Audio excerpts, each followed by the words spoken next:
Hello everyone, Jester Bell is back with a long-awaited review of Harleen 3. I'm going to stop apologizing for getting out these so late.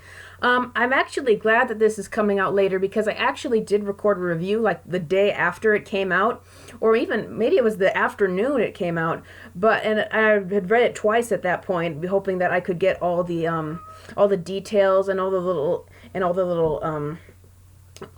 layers of the story out, and to make sure that I had set out all the strengths and all the flaws of the story. But I took my time and I started to think about it more. I thought about it a lot since it came out, and I'm really glad I ended up throwing out my old review with a new review because I have a lot more to say about it now. So Harleen 3, it is consistent with Stefan Sivic's work. I hope that's how you pronounce it. I don't think I'll ever get it right. It's consistent with his work in that the strengths of it are like 10 out of 10 or 11 out of 10, but there are still flaws in it, which I think my ultimate assessment is it's inferior to Mad Love as a Harley story, but that doesn't mean that it isn't the best Harley story we've had in comics in a very, very long time. I completely agree with people on that. So let's get into the details. So the good about this issue is the final transition from Harleen to Harley and how it's handled.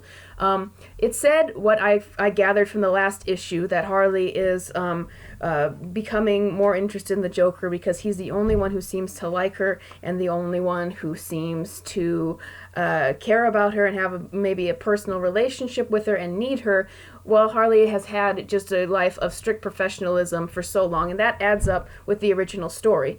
There's a lot of things that are done in this book that add up so perfectly with how the characters are as they go forward in the classic sense, and that just do such a good way of explaining it. For example, Joker and Harley usually have this camaraderie between them where he seems to be using her and he's obviously abusive to her, but they just really seem to have a connection at the same time. And that's really explored well here, where we see in their relationship, the Joker seems to like her in a very twisted manner. As Alfred says, it's not actually love, but he does have some kind of twisted, sinister like of her. And as he says himself, that he would not let anybody else who had let him out of that straitjacket survive for being so stupid, but he let her live for some reason.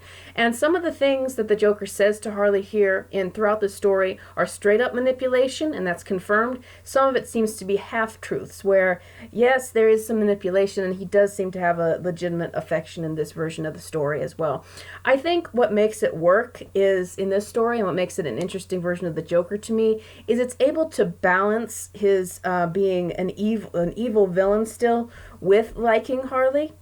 For example, despite the fact that he really seems to be enjoying their affair, he's willing to drop it at a second if he finds something else that interests him. When he's broken out of Arkham closer to the end, he mentions their relationship is like, "I'm sorry, Harley, we gave it a try, but can't teach a sane dog new tricks." Or insane dog new tricks. Can't remember exactly. But you see that how he did have some enjoyment of it, and he does acknowledge it. Some people like to think Joker never even thinks of Harley. That isn't true. But here he acknowledges her, but he says, no, I'm going to go act like this. I'm going to go have fun and murder people if that's what I want. And we get some very, very darkly humorous scenes there where he doesn't, interestingly, and Stefan Sivic decided not to make the Joker just go off and start slashing people to bits, however. And I like that because some people complain that the Joker's unpredictability is lost on a lot of these comics, but this one doesn't do it. When the Joker escapes Arkham and is walking out of it, instead of going and murdering people, he lets other inmates do it, and he says things to instigate it. Like, he tells Croc that someone's out to kill him, so Croc bursts out of his cell and eats them all up. And he tells someone who gave him Harley's file before, "Oh, we're friends, I'll help you escape. Go down that hole, it'll be safe." And then as the Joker returns, he says, "But Victor Zsasz might be down there." And of course, Victor Zsasz is a serial killer, and so that guy is then murdered by Victor Zsasz, with the Joker with a very sinister look on his face. So you see how that shows his personality and shows how he works with people without just being blunt and just making him continue to stab people. So we and another interesting thing about the Joker is as first Harley thinks that she's changing him. She keeps trying to justify in her mind that by having this relationship with him, she's changing him. But we never actually see him change into a good person. We see signs that he gives Harley that he really enjoys her company and whatnot, a lot, I should say, in one scene. I'll talk about that in a minute. But she is clearly, Harley is clearly just delusional, and because she's the one who really seems to need the relationship, whereas she says that, oh no, he's the one who needs it. I'm solely doing this to make him better, and one day I will. We see that there's no signs of that. She's completely delusional. She just wants to justify it for herself. This isn't laid on thick. It's just what the reader can infer from it, which I like the subtlety done there. It doesn't insult the reader's intelligence. It knows they can figure it out. And there is a lot here that leaves it up to the reader to dig into. And so we get to see that how their camaraderie forms and how that's a thing later on. We also get to see how Batman feels about Harley later on, because usually Batman is portrayed as someone very sympathetic of Harley. Here it explains it's because Batman met her that one time where she just really seemed to want to help her inmates, and Batman never saw any of the darker side of Harley. So he just assumed she was a completely good person. He sees the video where he sees that the Joker has taken Harley's file, is reading off of it and making it to make it seem like he fits perfectly into her case. Batman sees that video and assumes the Joker has completely manipulated Harley. He is completely responsible for her condition, and Batman feels responsible for Bruce Wayne being the one who funded Harley's research in the first place. So again, another great setup for the future of what they're going to be. I will take a minute to talk about some of the flaws, I think, and I mentioned it earlier. Joker really seems to be enjoying this relationship he has with Harley, and it gets a little bit smutty during the middle, like in a way that it didn't feel in character. Like there is a moment where he starts saying some things to Harley in a flirtatious manner that didn't sound like something the Joker would say. It sounded like something that Stefan Seivik would say, or what he would want his characters to say.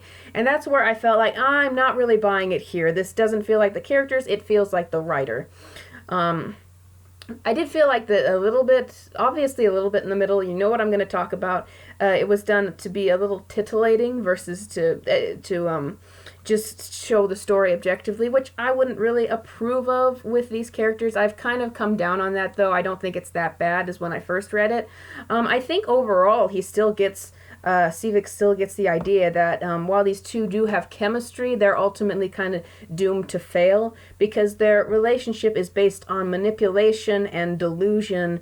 And you know that sooner or later, we don't really explore the physically abusive aspect in this story. We know that sooner or later it's all going to fall to pieces. That this weird romance that Harley think is happening is not going to last forever. But this story doesn't really use the abusive angle as its main point.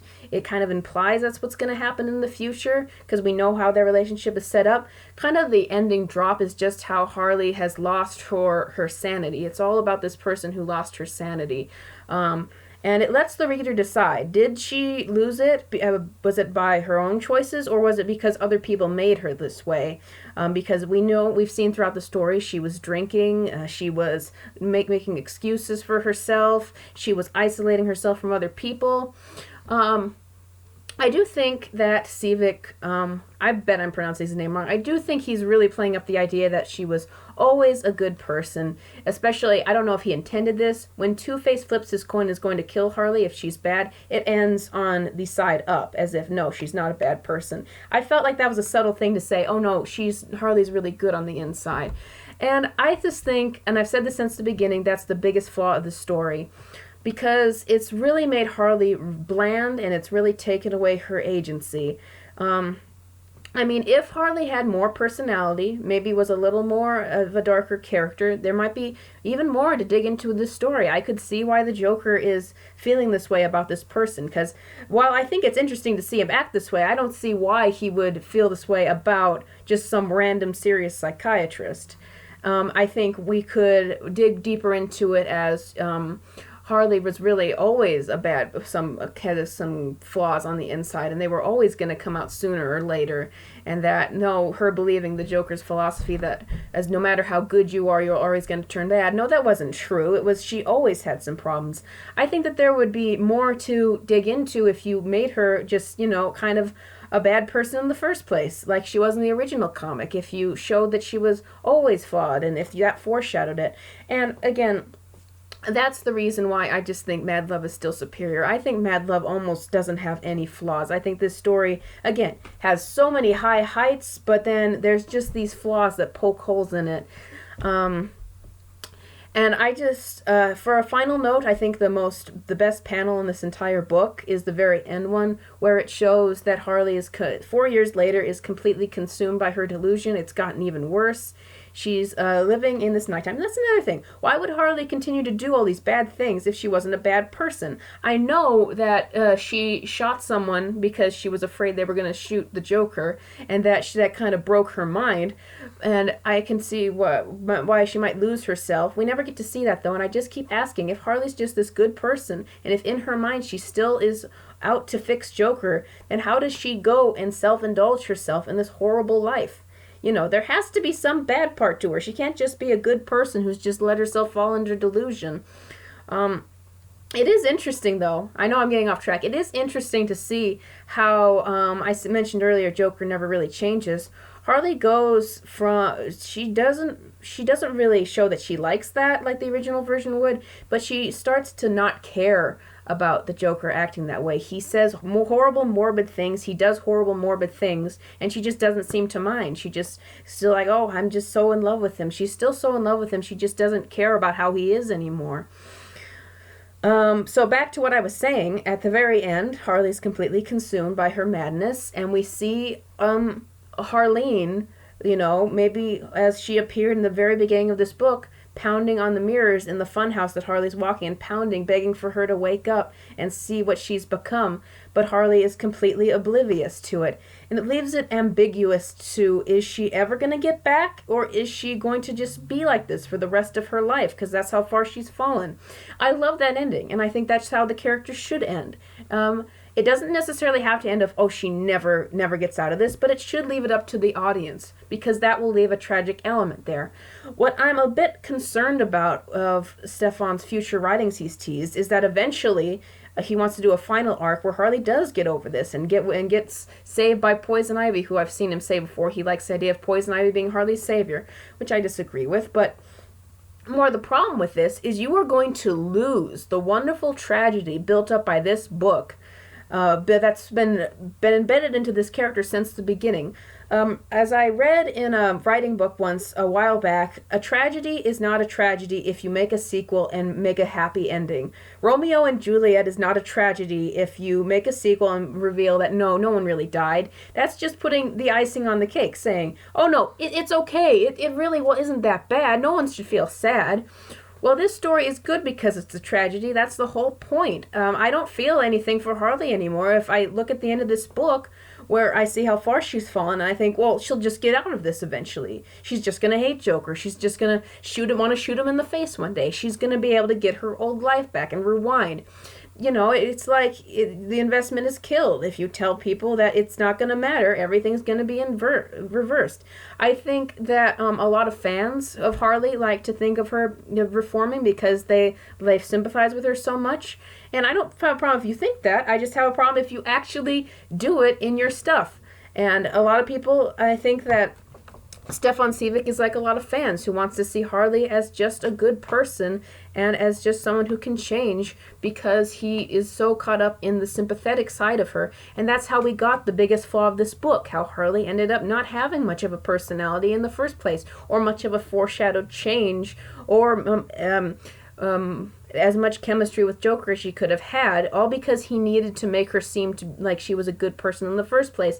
And I think, as much as he would want to go on this path to show her reform again at the very end, I think that he would end up ruining almost his entire story because he just makes it pointless that way. He is so good at this tragic writing in this story, and so good with his imagery. I would just hate to see him mess it up. I would hate to see him take down the pathway that so many writers have have with these characters these days, and that they just want to sugarcoat this character and make it so at the end of the day she gets a happy ending. I don't think that Harley's story should ever have a solid happy ending. Some versions can, some versions shouldn't. She should ultimately be a tragic character. So if his next two books with the character are not greenlit yet, if Stefan Sejic sees this, I'm sorry for mispronouncing your name, but please, I would like to see more of your work. I'd like to see you do a Poison Ivy book. I'd like you to do more books with these two characters, because I think there's more about their relationship that he wants to say. But do not cap it all off with an ending reform story that just completely ties it up with a bow at the end, because that is not the point of this. You are taking away something that's very strong just for kind of this fan service.